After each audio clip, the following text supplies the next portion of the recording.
आज के वीडियो में हम इलेक्ट्रिक चार्ज और कूलम्ब्स लॉ को देखेंगे। तो सबसे पहले इलेक्ट्रिक चार्ज। जो इलेक्ट्रिक चार्ज होता है वो एक फंडामेंटल प्रॉपर्टी होता है किसी भी सब्सटेंस का, जिसके द्वारा वो सब्सटेंस फोर्स एक्सपीरियंस करता है इलेक्ट्रोमैग्नेटिक फील्ड में। मान लीजिए हमारे पास एक सब्सटेंस है, ये सब्सटेंस किसी बड़े इलेक्ट्रिक फील्ड या फिर इलेक्ट्रोमैग्नेटिक फील्ड में, मान लीजिए यहाँ पे इलेक्ट्रिक फील्ड है या फिर इलेक्ट्रोमैग्नेटिक फील्ड है, मान लीजिए यहाँ पे इलेक्ट्रोमैग्नेटिक फील्ड है। इस इलेक्ट्रोमैग्नेटिक फील्ड में ये सब्सटेंस आपका फोर्स एक्सपीरियंस करेगा क्योंकि इसके पास चार्ज पार्टिकल है। मतलब ये जो सब्सटेंस है, मान लीजिए बॉडी है, और ये बॉडी आपका फोर्स एक्सपीरियंस करेगा इस इलेक्ट्रोमैग्नेटिक फील्ड में। जो फोर्स होगा वो F होगा मान लीजिए। अब ये जो फोर्स एक्सपीरियंस किया, आखिर ये फोर्स एक्सपीरियंस किया क्यों? क्योंकि इस बॉडी के पास चार्ज पार्टिकल है, इसलिए ये फोर्स एक्सपीरियंस किया। मतलब जो चार्ज होता है वो बॉडी का फंडामेंटल प्रॉपर्टी है, जिसके द्वारा ये फोर्स एक्सपीरियंस करता है इलेक्ट्रोमैग्नेटिक फील्ड में। ये समझ आ गया? अब देखेंगे चार्ज का एसआई यूनिट। तो चार्ज का एसआई यूनिट कूलम्ब होता है, ये आप सबको पता होगा। आपको पता है Q इज इक्वल्स टू होता है IT।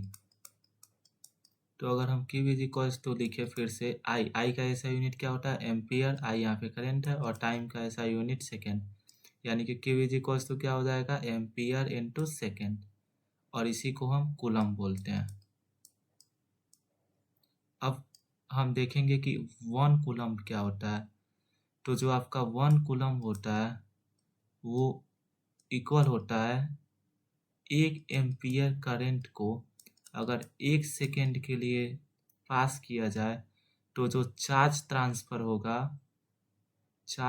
होगा उसको हम 1 कूलम्ब बोलते हैं। आई होप कि ये आपको समझ में आया हो। अब हम देखेंगे कि चार्ज कितने टाइप के होते हैं। तो जो आपके चार्ज होते हैं वो 3 टाइप के होते हैं, पॉजिटिव चार्ज, नेगेटिव चार्ज और न्यूट्रल चार्ज। तो सबसे पहले पॉजिटिव चार्ज। मान लीजिए हमारे पास एक बॉडी है, अगर इस बॉडी में अब पॉजिटिव नेगेटिव चार्ज रहेगा, ऑब्वियस सी बात है बॉडी है तो। अगर इस बॉडी में नंबर ऑफ प्रोटॉन आपका ग्रेटर देन हो गया नंबर ऑफ इलेक्ट्रॉन से, तो इस बॉडी के ऊपर आपका पॉजिटिव चार्ज आ जाएगा, प्लस चार्ज।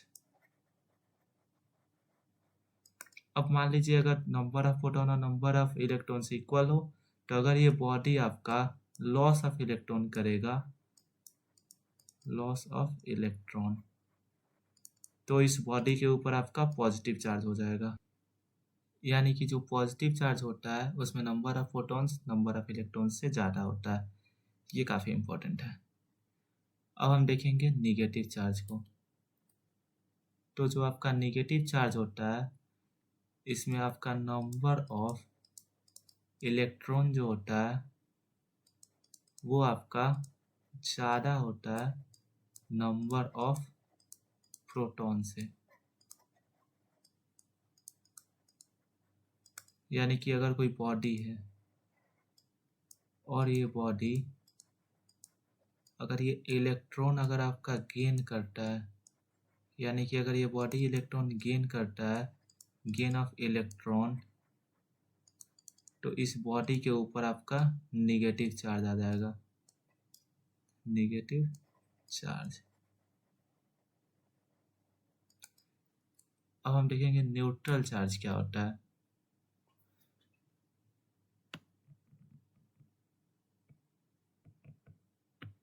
अब तीसरा न्यूट्रल चार्ज। तो जो आपका न्यूट्रल चार्ज होता है इसमें नंबर ऑफ इलेक्ट्रॉन जो होगा वो आपका इक्वल हो जाएगा नंबर ऑफ प्रोटॉन्स के। यानी कि बॉडी में इलेक्ट्रॉन्स और प्रोटॉन्स होंगे, यानी कि पॉजिटिव और नेगेटिव होगा, बट वो इक्वल अमाउंट में होगा। मतलब उस बॉडी पे पूरा न्यूट्रल चार्ज हो जाएगा।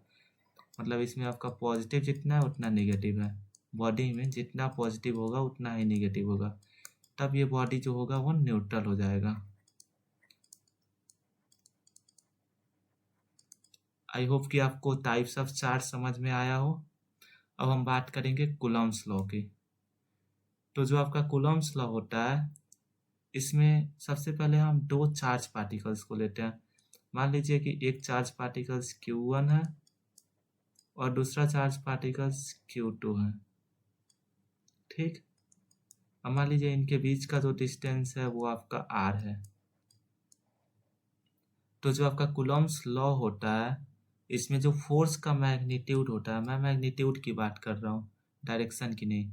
जो फोर्स का मैग्नीट्यूड होता है वो डायरेक्टली प्रोपोर्शनल होता है प्रोडक्ट ऑफ चार्ज के, मतलब ये Q1 इंटू Q2 के डायरेक्टली प्रोपोर्शनल होगा।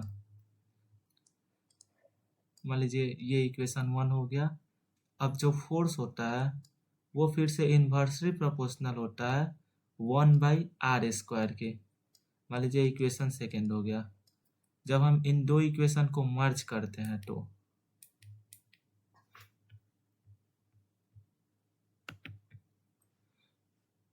तो जब हम इक्वेशन और इक्वेशन 2 को मर्ज करेंगे, यानी कि इक्वेशन 1 एंड इक्वेशन सेकेंड, तो जब इन दोनों इक्वेशन को मर्ज करेंगे, जो आपका एफ हो जाएगा वो हो जाएगा proportional to Q1 into Q2 divided by R²। अगर हम प्रोपोर्शनलिटी कांस्टेंट हटाते हैं तो एफ इज इक्वल्स टू हो जाएगा K Q1 Q2 divided by R²। ये हो गया आपका फोर्स का मैग्नीट्यूड कूलम्ब्स लॉ में। अब जो यहाँ पे K होता है उसको हम बोलते हैं आपका कूलम्ब्स कांस्टेंट। Coulomb's constant. और जो इस K का वैल्यू होता है वो वैल्यू होता है आपका approximate 9.9 into 10⁹ newton metre square per coulomb square. और यहाँ पे Q1 Q2 जो आपका मैग्नीट्यूड ऑफ चार्ज है, R आपका डिस्टेंस है, और यहाँ पे जो फोर्स आया वो फोर्स का मैग्नीट्यूड आया। अब हम देखेंगे कि फोर्स का डायरेक्शन क्या होता है कूलम्ब्स लॉ में। अब हम कूलम्ब्स लॉ में डायरेक्शन को देखेंगे कि आखिर डायरेक्शन कैसे होता है कूलम्ब्स लॉ का। तो आपको पता है एक चीज, जो सेम चार्ज होता है वो एक दूसरे को क्या करते हैं, रिपेल करते हैं। यानी कि सेम चार्जेस आपस में रिपेल करते हैं, रिपेल।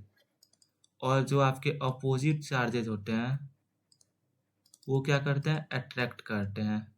यानी कि मान लीजिए हमारे पास दो चार्ज होगा, अगर वो अपोजिट होगा यानी एक पॉजिटिव और एक निगेटिव होगा तो वो एक दूसरे को अट्रैक्ट करेगा। तो इससे हम कूलम्ब्स लॉ के डायरेक्शन को पता लगा सकते हैं। मान लीजिए केस 1, इसमें हमारे पास Q1 और Q2 दो सेम चार्जेस हैं। तो अगर हम इनको R डिस्टेंस पे रखेंगे, यहाँ पे मान लीजिए Q1 है और यहाँ पे मान लीजिए Q2 है, और इनके बीच का डिस्टेंस आपका R है, तो जो Q1 Q2 पे फोर्स लगाएगा वो भी रिपल्सिव होगा, और जो Q2 Q1 पे लगाएगा वो भी आपका रिपल्सिव होगा। यानी कि ये Q1 और Q2 सेम चार्जेज है, मतलब ये एक दूसरे को क्या करेंगे, रिपेल। अब अगर हम केस 2 देखें, केस 2, मान लीजिए हमारे पास Q1 और Q2 दो चार्जेज हैं। ये चार्जेज अगर अपोजिट हुए तो एक दूसरे को क्या करेंगे, अट्रैक्ट करेंगे। यानी कि मान लीजिए यहाँ पे Q1 है, यहाँ पे Q2 है, और ये एक दूसरे से R डिस्टेंस पे हैं, तो जो ये एक दूसरे को क्या करेंगे, अट्रैक्ट करेंगे ऐसे। मान लीजिए यहाँ पे Q1 Q2 पे लगाया F12, Q2 Q1 पे लगाया F21, तो इनके बीच जो लगेगा वो क्या होगा, फोर्स, अट्रैक्शन फोर्स, यानी कि attractive force, attractive force. I hope कि आपको ये समझ में आया हो। मिलते हैं अगले वीडियो में कूलम्ब्स लॉ के क्वेश्चंस के साथ। Thank you.